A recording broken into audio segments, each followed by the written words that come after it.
সমস্যাটা হলো যে পায়খানা করতে পারছে না, তার পায়খানাটা হচ্ছে না। বাচ্চা এসে বলে, বাচ্চা বলতে পারে না, বাচ্চা মা বলে আমার বাচ্চাটা পায়খানা করতে বসে, তারপরে হঠাৎ করে একটা মাংসপিণ্ড বেরিয়ে আসে, আসার সাথে সাথে সে ওটা থেকে ভয় পেয়ে যায় আর উঠে দাঁড়ায়, দৌড় দিয়ে চিৎকার করতে করতে টয়লেট থেকে বেরিয়ে এসে আমাকে জড়িয়ে ধরে। কিছু সংখ্যক লোক তারা বেশ পায়খানার অনিয়ম নিয়ে আমাদের কাছে এসে হাজির। লোকগুলোর বয়স ভেদে কেউ বাচ্চা, কেউ মধ্যম বয়সী, কেউ বৃদ্ধ বয়সী। এই বাচ্চা, মধ্যম বয়সী, বৃদ্ধ বয়সী তিনজন লোকেরই কিন্তু এই অসুখটা হতে পারে। কি সমস্যাটা হলো যে পায়খানা করতে পারছে না, তার পায়খানাটা হচ্ছে না। বাচ্চা এসে বলে, বাচ্চা বলতে পারে না, বাচ্চা মা বলে আমার বাচ্চাটা পায়খানা করতে বসে, তারপরে হঠাৎ করে একটা মাংসপিণ্ড বেরিয়ে আসে, আসার সাথে সাথে সে ওটা থেকে ভয় পেয়ে যায় আর উঠে দাঁড়ায়, দৌড় দিয়ে চিৎকার করতে করতে টয়লেট থেকে বেরিয়ে এসে আমাকে জড়িয়ে ধরে। আমি তখন তাকে আশ্বস্ত করে আবার মলত্যাগ করতে বসাই, কিন্তু যখন দেখি তার ওই পায়খানার কোদ দিলে একটা মাংসপিণ্ড বেরিয়ে আসছে। বাচ্চাটির বয়স মাত্র 3 বছর। এই গত সপ্তাহে আমি এই ধরনের 2টি বাচ্চা পেয়েছি। মাংসপিণ্ড কোদ দিলে লাল পিণ্ডের মতো বেরিয়ে আসে। ওটা বাচ্চা যখন একাকী টয়লেটে বসে দেখে তখন সে আতঙ্কগ্রস্ত হয় এবং সে পায়খানা না করে দৌড়ে চলে আসে। এবং এই জিনিসটা যদি আপনি আমোদে না নেন তাহলে কী হবে? ওই যে মাংসপিণ্ড, যেটাকে বলা হয় রেকটাল বা অ্যানাল পলিপ, ওই পলিপটা যদি আপনি যথাসময়ে চিকিৎসা না করেন, বাচ্চা ভয়ে কাউকে বললো না, এবং দেখা গেলো আস্তে আস্তে তার 5 দিন, 7 দিন, 8 দিন হয়ে গেছে, সে পায়খানা করছে না। আপনিও আপনার বাচ্চা না বলাতে আপনিও জানতে পারলেন না।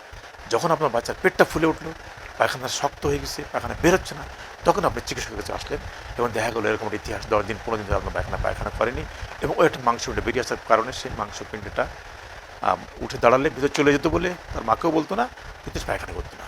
এখন পেটটা বড় আকারে ফুলে গেছে, এখন সে পায়খানা জমে গেছে। এই হার্ড স্টোর বের করতে গেলে তো আপনার মহা বিপদের এখন সম্মুখীন সে। একে তখন অত্যন্ত সাবধানতার সঙ্গে পলিপের চিকিৎসা দিতে হবে, এবং ওই যে মল জমে গেছে এটাকে এনেমা দিয়ে দিয়ে মলটাকে ক্লিয়ার করতে হবে। কারণ এই মলটা rectum, sigmoid colon, descending colon, transverse colon, পুরো কোলনটার মধ্যে মলে পরিপূর্ণ। মলটার আকৃতি অনেক বেড়ে গেছে, ডায়ামিটার বড় হতে ওর নর্মাল পেরিস্টালটিক ওয়েবটা নাই, তাই সে কিন্তু আর পায়খানার বেগও পাচ্ছে না। তাই তাকে কী করতে হবে? ওই পলিপের চিকিৎসা করতে হবে। পাশাপাশি এর মধ্যে পায়খানা 5 দিন, 7 দিন, 10 দিন ধরে জমা থেকে থাকে, তাহলে তাকে আমরা ক্রমান্বয়ে এনেমা দিয়ে দিয়ে দিয়ে দিয়ে আপনাকে মল ক্লিয়ার করতে হবে। এই একটা পদ্ধতি হলো। আরেকটা পদ্ধতি আছে, কিছু লোক আছে যেমন পায়খানা করতে বসলেই প্রচণ্ড ব্যথা বলে সে পায়খানা করে না। যেহেতু সে পায়খানা করছে না, তাহলে তার মলদ্বারে কোনো ক্ষতের সৃষ্টি আছে কিনা। যদি এরকম ক্ষতের সৃষ্টি থাকে তাকে অপেক্ষা করেন।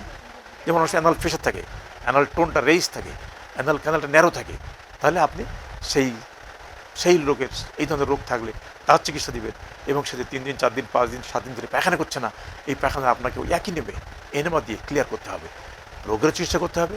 আবার দিকে মল জমে আছে সেটারও চিকিৎসা করতে হবে, এবং চিকিৎসা করে আপনি মলটা, রেকটামটা মল মুক্ত করে ফেলতে পারেন, তাহলে রেকটামের নর্মাল পেরিস্টালটিক ওয়েবটা ফিরে আসবে, ও সে তখন স্বাভাবিকভাবে পায়খানা করতে পারবে। আরেকটা গ্রুপ আছে যারা মলদ্বারে ক্যান্সার হয়েছে, ক্যান্সার হতে হতে হতে হতে মলদ্বারে পথটা সম্পূর্ণ ব্লক, সে আর পায়খানা করতে পারছে না, পায়খানা আটকে গেছে। আপনিও পরীক্ষা করে দেখলেন যে তার মলদ্বারের পথটা নাই, স্বাভাবিক পথ নাই, পেটটা বিরাট আকারে ফুলে গেছে, এবং এই অবস্থাতে আপনার কোনো করণীয়টা কি? নিষ্পরিত পায়খানা হচ্ছে না, উপরপাত পুরা কোলনটা ফুলে গেছে, পেটটা বড় হয়ে গেছে। এই অবস্থায় কিন্তু আপনাকে বিকল্প পথ বের করতে হবে, এবং সেই বিকল্প পথটি হলো সার্জারি। একটা কোলোস্টমি করে রাখেন, আসলে গাটটা ফ্রি হোক, তারপর সিটি স্ক্যান করেন, ক্যান্সারের স্টেজটা বোঝেন, ক্যান্সার নিরাময়যোগ্য কিনা সার্জারি করে সেই পদ্ধতি আপনি অনুসরণ করেন এবং তার ক্যান্সারের চিকিৎসা করে দেন। আরেকটা গ্রুপ আছে যারা বৃদ্ধ বয়সে, বার্ধক্য বয়সে এমনি শরীরের সমস্ত নার্ভগুলো দুর্বল হয়ে পড়ে। এই দুর্বল হওয়ার কারণে রেকটামের নর্মাল পেরিস্টালটিক ওয়েবগুলো ক্রমান্বয়ে দুর্বল হতে থাকে, রেকটাম আর প্রোপালসিভ মুভমেন্ট নাই, তখন তার মল জমতে থাকে। অত্যন্ত কষ্টদায়ক পদ্ধতি। কিছুদিন যাবত, বেশ কিছুদিন ধরে তারা এই বিভিন্ন রকম ল্যাকজেটিভ ড্রাগস খেতে থাকে। একসময় ল্যাকজেটিভ ড্রাগস তার জন্য ক্ষতিকারক হয়ে যায়। এই ল্যাকজেটিভ ড্রাগসগুলো খাইতে থাকলে তার আসলে দেখা যায় এই যে ড্রাগের জন্যই কোলনগুলো মেগা কোলন হয়ে যায়। মানে ক্রমান্বয়ে যদি আপনি ঘোড়ার পিঠে চাবুক মারতে থাকেন, ঘোড়াটি দৌড়াবে, একসময় টায়ার্ড হয়ে যাবে। ঠিক ওরকম আপনার মেগা কোলন স্টুল জমার কারণে কোলনটা ডাইলেট হয়ে গেছে। আপনার অ্যাভোলাক বা ল্যাকজেটিভ যতটা ড্রাগ আছে না কেন আপনি আর দিলে কাজ করছে না, কারণ হুইপিং করতে করতে ওর ওয়াল দুর্বল হওয়াতে ও এখন আর নর্মাল কাজ করতে পারছে না। এটা কিন্তু একটা ভয়ঙ্কর পদ্ধতি। এবং এই পদ্ধতি থেকে নিরাময় করতে গেলে আপনাকে সাংঘাতিকভাবে অ্যাটেনশন দিতে হবে, স্টুলটাকে এনেমা দিয়ে ক্লিয়ার করতে হবে, তারপর তার সবজি জাতীয় খাবারগুলো পর্যাপ্ত পরিমাণে দিতে হবে।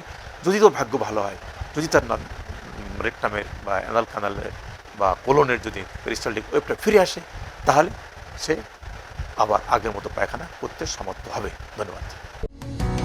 মানুষ মাত্রই রোগে ভোগে। সঠিক রোগ নির্ণয়ের জন্য প্রয়োজন সঠিক পরীক্ষা পদ্ধতি, যা আমাদের অঙ্গীকার বিশ্ববিদ্যালয়।